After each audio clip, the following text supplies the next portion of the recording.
Pour finir, l'extra version coulisses revient grâce à Gabriel Vacher sur l'inauguration du Parc OL et un reportage exclusif aux côtés des principaux animateurs de l'après-match, les Pokémon Crew. Le lieu est symbolique. À quelques heures de l'inauguration du Parc OL, près de 1300 enfants ont rendez-vous au stade de Gerland. Comme pour boucler la boucle, l'enceinte du 7e arrondissement de Lyon va servir de lieu de répétition au show prévu le soir même à Dessy.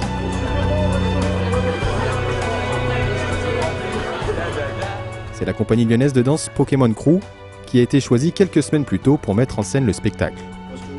Une vingtaine de danseurs ont alors reçu pour mission de lancer les festivités après le coup de sifflet final, pour le plus grand bonheur de Riyad Ghani, le directeur artistique. Je vérifie le numéro, il vient d'où déjà, pour voir si c'est pas une blague. Et puis après, après on se rencontre très vite, on discute et puis après voilà, on est tout de suite à fond dedans parce que voilà, au-delà de la danse, la passion qu'on a dans la compagnie, c'est le foot.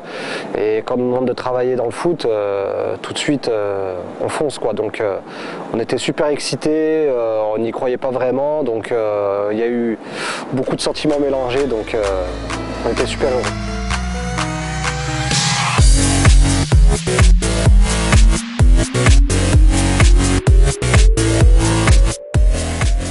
Originaires de Lyon, les Pokémon Crew ont bâti leur réputation au début des années 2000, près du parvis de l'Hôtel de Ville. Leur credo, des battles de danse hip-hop, qui vont notamment les propulser plusieurs fois au titre de champion du monde. Et c'est grâce à une chorégraphie originale, inspirée notamment de l'Olympique Lyonnais, que le groupe de danse va connaître son apogée.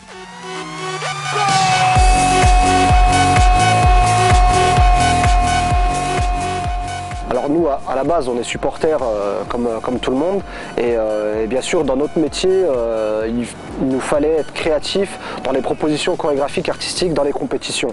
Donc certains prenaient toujours les mêmes thèmes, toujours liés au hip-hop, à la rue et tout ça. Nous, on a plutôt choisi le sport et le sport, surtout le foot, ce qui est notre passion.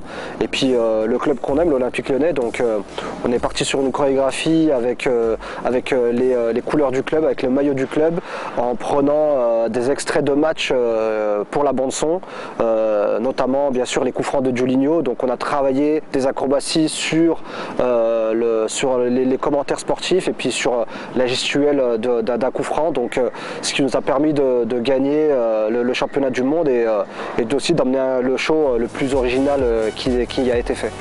Début novembre, et après un passage remarqué, lui aussi pour une soirée dédiée aux partenaires de l'OL, les Pokémon Crew se lancent donc dans les préparatifs. Les premières répétitions débutent avec pour objectif d'introduire le DJ set de will.i.am, mais aussi et surtout d'encadrer plus de 1000 enfants issus des clubs partenaires. Moi je te cache pas que je suis un peu impressionné parce que faire répéter tout ce monde-là, parfois on s'en sort même pas entre nous, on est 10. Voilà, je te dis pas. 1, 2, 3, 4. Ce samedi 9 janvier 2016, après des jours de répétition, les danseurs arrivent donc les uns après les autres au stade de Gerland. Fatigués par une dernière longue nuit de travail, ils s'apprêtent à finaliser la chorégraphie en compagnie de l'ensemble des participants et dans un timing très serré. Donc ce qui va se passer, c'est que pendant 2 minutes, vous allez venir vous placer, d'accord? Prendre votre place sur le terrain. Le 3e minute, vous allez prendre votre espace, vous écartez un peu, comme ça au niveau des mains, vous ne vous touchez pas. Le 4e minute, vous prenez votre position et vous ne bougez plus. Et ensuite, le 5e, c'est là où la chorégraphie elle commence, d'accord? Près de 4 heures de travail seront nécessaires ce jour-là pour ajuster les derniers détails. Travailler en petits groupes jusque-là, la chorégraphie va en effet prendre une toute autre dimension, en configuration réelle. Rien ne sera simple dans cette matinée, où les ajustements ne vont cesser de se succéder.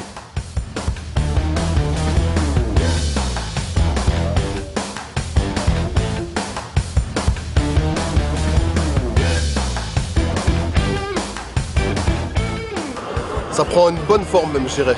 Ça va aller. Un peu stressé là avant? Un peu stressé, mais ça va. Ça va donner un bon truc. C'est pour notre ville à nous. Donc il y aura la puissance qu'il faut. Il n'y a pas de problème. 13h, les répétitions se terminent enfin au stade de Gerland sur une Marseillaise reprise à l'unisson. Un message fort pour conclure ce show tant attendu. Le match entre Lyon et Troyes approche désormais à grands pas.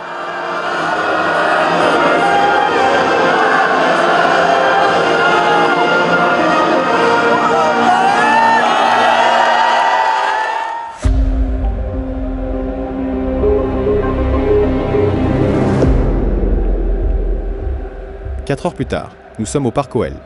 Le match d'inauguration a enfin débuté. À quelques mètres de la pelouse, les danseurs de la compagnie prennent peu à peu leur marque dans une loge spécialement réservée. Et en apparence, l'ambiance semble très décontractée. Écoute, pour l'instant tout va bien. Après, quand on sera sur le terrain, ça sera autre chose. Ouais, le stress il va un petit peu monter, la pression, voir le grand stade avec toute la foule, le public et tout. Donc, mais bon, c'est sur le moment. Après, une fois que le show est lancé, là, le stress il part avec, quoi. Pour autant, un paramètre très important va conditionner la soirée des Pokémon et faire monter un peu plus le stress, le résultat du match.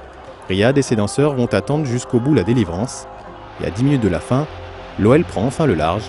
Il est temps désormais de se consacrer uniquement au spectacle d'après-match. C'est un moment un peu historique parce que c'est le premier show du grand stade. On sent le public très chaud. Donc là, on s'apprête à rentrer comme si on avait un match. Les Pokémon, accompagnés de tous les enfants, mais aussi d'une autre compagnie lyonnaise, So United Crew, peuvent désormais se lancer. La scène, ou plutôt la pelouse du Parc OL, les attend désormais.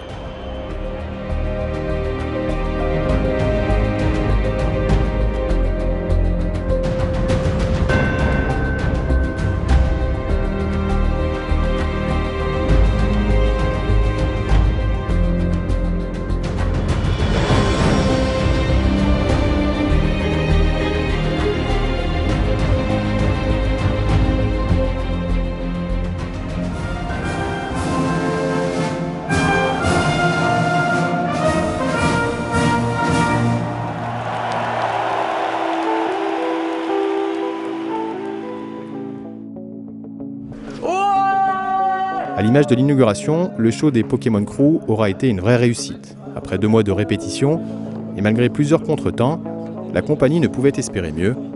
Avant de partir sur de nouveaux projets dont certains pourraient être encore liés à l'Olympique Lyonnais, une dernière photo de groupe s'imposait. Il est l'heure désormais de quitter ce Parc OL, les corps quelque peu abîmés, mais les têtes-elles déjà remplies de souvenirs. On n'arrive pas à exprimer justement ce moment-là. On a vécu beaucoup de choses dans nos vies, même pour le titre de champion du monde, même pour les tournées qu'on a fait, pour les gens qu'on a rencontrés. On n'a jamais eu quelque chose d'aussi fort que de danser devant 60 000 personnes.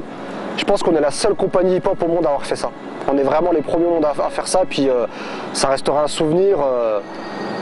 Quand on pourra le raconter à nos enfants et à nos petits-enfants, quoi. C'est quelque chose qui restera gravé, puis on remerciera jamais assez toutes les personnes qui nous ont fait confiance, qui nous ont aidés, qui nous ont accompagnés sur un projet comme ça. On a du mal à l'exprimer, c'est incroyable, c'est vraiment incroyable. L'extra, c'est fini et revient dans un mois, promis.